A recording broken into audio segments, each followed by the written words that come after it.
Hi, my name is Jordan, and I'm going to be talking to you about my time at the Whispers Estate. The way I got involved in this, my wife's uncle, a few years ago, bought the Whispers Estate. He is a paranormal investigator himself, and he would go to the house. He'd been there pretty frequently, and the owners of the house at the time were going to they decided they were done with the house and they were going to get rid of it, and he didn't want to see the house go, so he bought the house and continued having it open for investigations. And so my wife went a few times, and eventually I ended up going with her. And yeah, that's basically how I got involved in the house to begin with. um, this particular trip, it was just uh, Paige set it up with Jasmine, and they decided it would be interesting to see, what we could do in the house with taking different people and basically doing different things inside the house. And I went with her. So we actually ended up going to the house. We had like a little get together at our place and invited everybody that was going to be there. We kind of like had a discussion and a plan about like what we were going to do at the house, and who was going to be doing what. And Paige and Jasmine drew tarot cards to see who would fit best into what place. And we kind of like practiced some of the things we would be doing. We had a couple meetings, like Sydney came over a couple times after that, and we practiced like the seance and the invocations and just working with the ghost box before we got to the house, so that we would know, what we were trying to do and have a game plan when we got there. This time was a little bit different because none of the other times we've actually had like a concrete plan. We just kind of have a tendency to wander around the house and, oh, I heard something scary over there, or it'd be, let's try to do a ghost box or play with the Ouija board and just kind of hang out in the house. But this time we actually had a game plan. We knew what we were going to do, and there was time limits for it. Uh, Jasmine was going to go down into the basement and do the Three Kings. It's where she is sitting in the chair, and she has like three mirrors, one on the left and one on the right and one in front of her. And it's going to, like, you can't look at the mirrors on the left and right, I believe, and things are going to show up in them. You look straight ahead, and the purpose of that was for her to draw any like negative entities down there, so that while she was doing that, we could go up in the attic and do that, and do our seance, just to make sure that nothing too mean was coming through while we were trying to do that. The point of the seance was just trying to talk to spirits in the house. I think we had decided at the meeting that we wanted to talk to Dr. John and Jesse, but we tried a few different times, and I don't think that they specifically came through.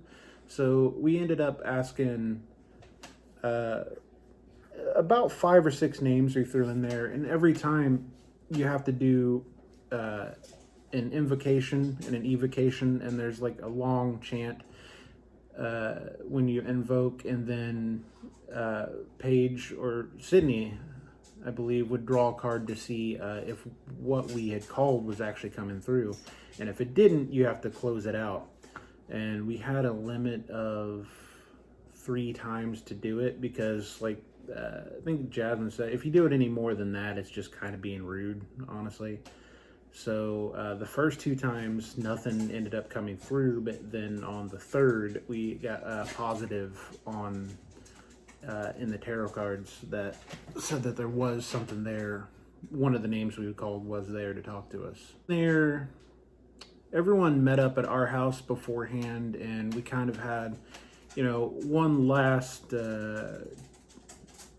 talk about what we were going to do. Everyone talked about how excited they were. we gathered up all our supplies, and then everyone took off, and we kind of carpooled all together. I ended up riding with Paige, Jasmine, and Sydney, and then Nick took everyone else. And it's a bit of a drive. I think it's about 2 hours from our house. We ended up stopping at a gas station beforehand to do some cleansing rituals, and we tied strings around our wrists. And I don't know the significance of that. Talismans for protection. Talismans for protection, and put oil on the back of our necks, and did some chants. He went to the house. Well, my friend Josh, his name is Josh. He met us at that gas station because he actually lives like a lot further, further away, so it didn't make sense for him to head back our way and then go to the house. So he met us there. To the house was interesting because I was very excited just to be there. I've been like looking forward to the trip for a while, and it's just such an interesting place to go to, and I don't really know how to explain it, but there's an energy about the house when you get in there. Like you can feel that things are there. I was not scared this time, which is interesting because like the first time I ever went there, I was scared out of my mind, and managed to keep it together the second time. And I think like this time I was just more interested and excited to be there than anything else. And plus, if you're Going with a bunch of witches, then you're probably about the safest you're gonna be. or in the most danger, one of the two. Paige's uncle Richard met us there, and he kind of gave everybody the tour of the house, and showed us around a little bit. And he goes through and he takes you through every room, and gives you kind of like a rundown, a history of the house and the people that have lived and died there. And I think this time he was being a little bit quicker with it because it wasn't quite as in-depth as it has been in the past. But he goes through some of the things like Rachel, who was a little girl who died in the house. She snuck downstairs on Christmas Eve and accidentally, somehow or other, ended up pulling the Christmas tree on top of her. And this time it was like the late 1800s, I think. They would have like candles on the tree, so it went right up, and it burned her pretty bad, and she died of her injuries a couple days later. But he showed us in that room in the parlor, like there's still fire damage on the walls, so like you can still see that. And he, there's some things he didn't mention. Like I think this time he didn't tell us the story about the brothers in the basement, because there was two brothers that one of them killed the other one and then committed suicide down in the basement. He went through a little bit of details about Dr. John and some of the shady things that he got up to, and just took us around to various rooms in the house. He explained some things that have happened to other people in the house. People have been scratched, bitten. I personally was there when one girl got pushed down the stairs, doors open and close. One of the most interesting things to me, though, I think, is like you'll be going around the house, and I first noticed the first time I was there during the tour, and there's just spare change everywhere, all over the floor. And he mentioned that a lot of the times, like you will just see or hear, maybe because it's so dark in the house, just a coin. It will just fall out of the ceiling and hit the ground. And I don't know, I just think that's really neat. Kind of went around with us and showed us all the rooms, and he hung around for a little bit after that. I think, some people were outside setting up. Paige and Sydney ran to get supplies, and it was me and Josh and Kat in the house, and Richard was still in there, and he had gotten an SLS camera. And basically what it does is I don't know the science behind how it works, but it finds energy or bodies. If you hold it up to a person, basically it puts like a little green wireframe skeleton over them on the camera, and you'll have dots where your eyes and your mouth are. and he said that him and Sandra, before Reed got there, Sandra is the caretaker for the house, had been playing with it and saw like a shape sitting on the piano downstairs.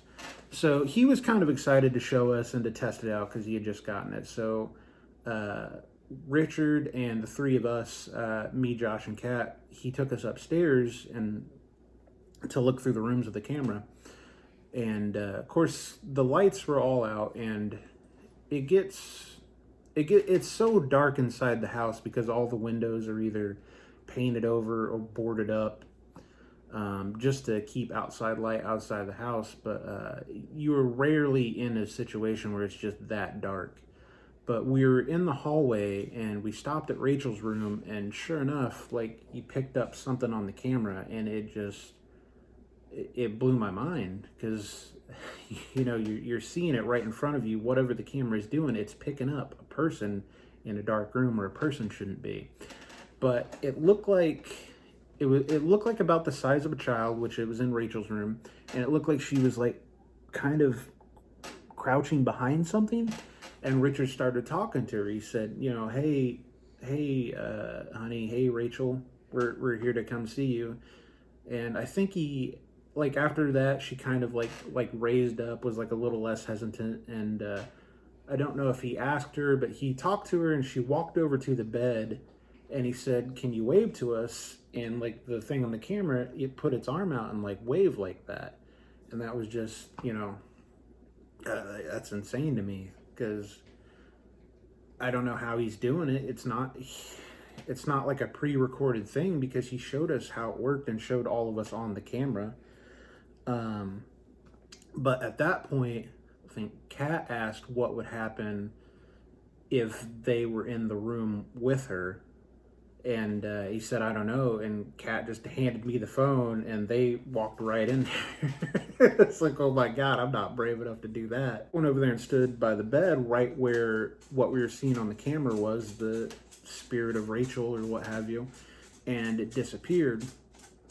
And Richard said, well, you know, the person that showed me how to use this camera said, you know, a lot of the times when they disappear, look up. So he looked up, and the thing was, now there's a ceiling fan directly over where Kat was standing, and it looked like something was like hanging onto the ceiling fan with like one arm and kind of like waving around like that. And they were reaching down towards Kat, and then after a couple minutes, it popped away, and then it showed up like a couple feet over to the left, and it looked like it was like spider crawling on the ceiling. And that was crazy. And then it like spazzed out for a second. It was just like spaghetti all over the screen. He's like, I don't really know what that's supposed to mean. But we left the room after that because she was gone, and kind of looked around a little bit, and for just a second we saw something in the bathroom, and Richard thought it was someone sitting on the toilet, but to me it looked like someone on their knees and elbows on the floor directly in front of it. Again, like, the whole thing is just blowing my mind. And from there we went into the servants' quarters and looked around a little bit more, but didn't end up seeing anything on there. And then Richard had us all sit. There's a church pew up there, and reportedly it'll be like pushed around when people are sitting on it. So he had all to sit on there and kind of tried to ask the spirits or whatever to move it, and nothing ended up happening. But that's all the same to me. We left like the servants' quarters and went downstairs at that point. But like I said, the servants' quarters for me is like the creepiest place in the house. A lot of people would say it's the basement, which the basement definitely isn't nice. But I don't know what it is about the servants' quarters, but it's creepier to me. So at that point, like, we just went back downstairs into the dining room. And every time I'm there, the dining room we kind of set up as like a base, or like ends up being like a safe space, I guess. It's safe enough, I guess. So being ready for the seance in Three Kings, there was there was a lot of setup to be done because we had to take things in and out of the house to get ready and grab our supplies. And we started setting things up in the basement, and I think like mainly Jasmine and Josh worked on that because they set up the mirrors and everything, and they got a like Tupperware container full of water for Jasmine to put her feet in while she was doing the ceremony. And we kind of all went down there, and we did a practice run at the beginning to make sure that we all knew, you know, our positions, what we were going to say, where we were going to be, and like how quickly it was going to take. So we practiced our invocation, and then we all kind of went upstairs to the attic as quickly as we can to see how quickly we could get up there, because we didn't want to leave Jasmine down in there. So we had total from the time that we started, from the time we left her in the basement until the time that the seance was, until the time we got her out of the basement, we had 45 minutes. So it was important that we practice just to make sure that we had the timing down. So we got out of the basement, went up to the attic, and again, we practiced the invocations, we practiced the evocations, and set everything up. And then we went back downstairs and started for real. So Kat tied Jasmine's arms behind her back, behind the chair, and we all did the invocations, and we got upstairs, and we ended up doing the 3 invocations upstairs before anything actually came through, and then that's where we started doing the ghost box. So if you don't know what a ghost box is, it's a little AM FM radio, and it transmits between stations quickly. And if you hear any words coming out of it, it's supposed to be, basically you can take that as like spirits talking to you or something. And I'll kind of turn it on to just to give you an idea of what it sounds like when I'm in it. But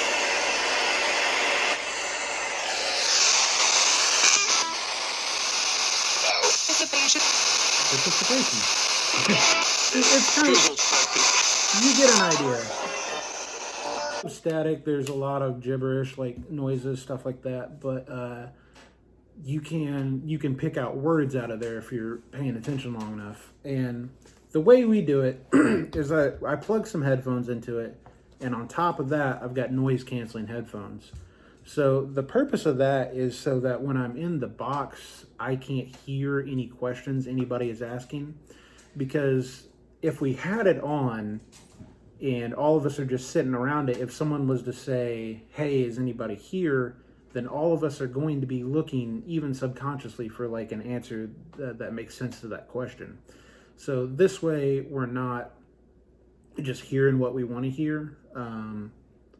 This way, like, I am just saying what I hear, and whether it makes sense or it doesn't is like up to whoever's on the other side to make sense, to decide. And I've listened to the recordings, and a lot of it did, some of it didn't. And then also on top of that, I kind of have a theory that a lot of the things you get out of the ghost box are spirits or entities talking to each other a lot of the time. But we were in that for a while, and it got pretty intense for a while, at least for me, because sometimes I do this a lot. It's become like a hobby of mine just to find places to do the ghost box. And on some of the more intense sessions, I'll have like my eyes will water real bad, and that started happening here, and I was getting like real like shivers. I don't know. I don't know if I want to say like something was touching me, but I was definitely like and not necessarily scared, but it's just there was a lot of stuff coming through, and it felt to me like multiple different people talking. And a lot of the times at the Whispers house, they don't want us to be there, and you get out, go home. You will get them calling us names, insults, cuss words, stuff like that. Rarely do things, at least there, come across friendly, but I think like a couple of them did. We had like, I think the little girl Rachel came through at one point. Maybe Jesse did, but we did that for a while, and then the time limit hit, and they pulled me out, and we had to go back downstairs and get Jasmine out. I heard some of the notable things, like aside from words, I got like screaming, just straight up screaming, like no music or anything, because like whatever you think may be on the ghost box, like it's picking up radio waves, so anything I hear has to be coming through the radio. But I heard it will just scream at me occasionally, or I heard growling a couple times. I definitely got the impression that something was trying to scare us away. Your building. Rough.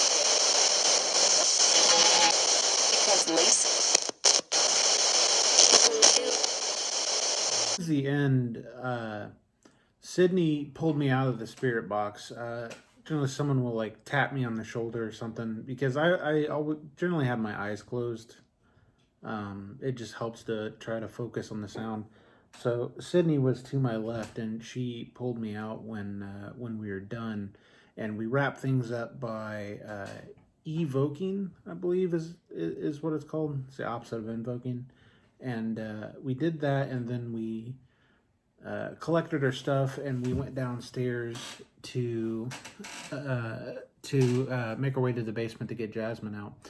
And later, my friend Josh revealed to me that like he hit his head when he was walking out of the room, because the seance room is like in a little room in the attic that you kind of have to like crouch down to get into, and ceilings are real low. And he said he hit his head and he heard like a male voice laughing at him when he did that. So he had that experience too. But we went downstairs, and Kat, as soon as the first person got downstairs, they went to go get Jasmine out of the basement. I didn't see any of that part because I think I was one of the last people down. But they went down to get Jasmine out and cleaned her up, and then came back upstairs. After Jasmine came back upstairs, we kind of had a debrief session, and I popped in my headphones and I listened to the seance, because I can't hear anything that's being said, so I like to just have them all recorded and listen to them when I go back through to see if it makes any sense to me. And so everybody kind of talked while I was doing that, and then later on, a little bit later, we all gathered in the parlor and we listened to the recording of the things that happened to Jasmine in the basement, and Kat kind of recounted their experience being by themselves while we were doing that too.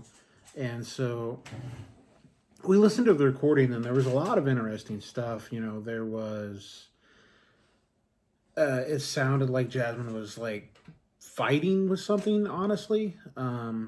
Towards the end, there was definitely some whispering that we listened to a lot, and you can distinctly hear like rapid fire 4 voices talking. And I don't think we made out exactly what they said, but I'm pretty sure the first one said, I think it said, "I'm sorry." And the second one might have said her time is up or something like that. And then like also we caught on the recording that as Kat is coming down the stairs, like they were the only ones going down there, but you can hear like a second set of footprints for like a minute until Jasmine yells at him to stop. And then no, Kat was already downstairs, and then you hear someone else coming, and then it stops when Jasmine yells at him. So that was pretty interesting. And you can hear like growling in there too. And yeah, so it was pretty wild. At that point too, I think there was more going in and out of the house for various things. At one point, I believe that I heard a growl while I was outside. It sounded like it was around the corner of the house, but I didn't really stop to investigate it or anything. I just kind of came back in. I'm like, oh, that's creepy, and I don't want to see what it is, so just came back in. My wife Paige was coming in and out of the house at one point, and she saw a figure sitting on the porch too, and she described it as like having like a really wide, creepy smile and no eyes, I think, and it looked like it was sitting in one of the. There's a bunch of rocking chairs and a swing on the porch. It was sitting on one of the rocking chairs. Yeah. And part of the things we talked about too during like our big debrief, Kat told us what they were going through, and they were saying that at one point, you know, they were hearing like a lot of what was going on with Jasmine downstairs. Like there was the sound of like wet footprints, wet feet slapping on the floor, I think. And at one point they heard like a bell on a door was rang and nobody was nearby. So it was really interesting to go through and hear that everybody's each individual experience, because I legitimately believe that everybody there had some sort of experience while they were there. And that's one of the things I like about the most about the house is it's the closest I can guarantee you, the closest I can get to guaranteeing that you will have some sort of experience, because everybody that goes there does. So after we did our debrief, and that lasted a while. I think we talked for like over an hour and a half, something like that, just going through things over and over. The last thing that we did, kind of as a way to close up the night, was a game called The Midnight Man, and I think I remember Jasmine telling us it originated in Victorian times as a game they would play. So we all paired up, and we were tied together at the wrist, and one of the people in the pairs would have a candle, and the other person would have salt. And we started out by opening the doors so that an aggressive male spirit could come in, because I believe that was the goal of the game, was to attract an aggressive male spirit to us and then try to get away from it, summoning like an angry ghost just to piss it off. The point of it was like most of the time you would go through and open all the doors and windows, but you can't necessarily do that at the Whispers estate, because I think I mentioned before that all the windows are boarded shut. But we went through every room in the house, and you would go in the room in the house for a second and try to go through it, but you're trying to get through without your candle going out. And if it does, you have to stop, and your partner spreads salt in a circle around you, and you have to wait until everybody else is finished. Thankfully, no one's candle went out, so no one got caught by the Midnight Man. But it was like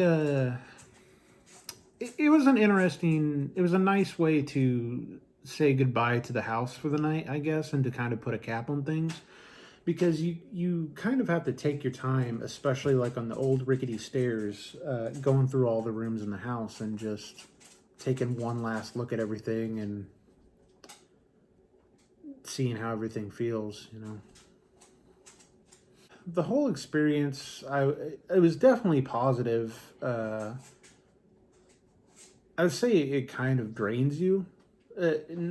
Other than just being there all night, like doing these kind of things with like, the paranormal is taxing. So it just wears you out. But the experience as a whole was a very different energy from just going there casually, as opposed to going there with, I don't know, more professional, I guess, and a plan set. It was a good time. I'm excited to go back again. I don't know when I'll go back, but I imagine I will at some point. I'm not done with the Whispers house. So, advice I'd have for people going, I would say that the house gives what you put into it, I would say. So if you go there expecting to be very scared, you're probably going to be very scared. If you go there with like an unwavering skeptic's attitude, you're probably not going to find anything that impresses you. But if you go there with the intent to just find out what you can, something interesting always happens. So I guess my advice would be to temper your expectations and know what you want before you go into the house. Well, anyways, thank you for listening to me ramble on about my time at the Whispers Estate. And like, subscribe, and comment. Smash that like button. And we'll see you later.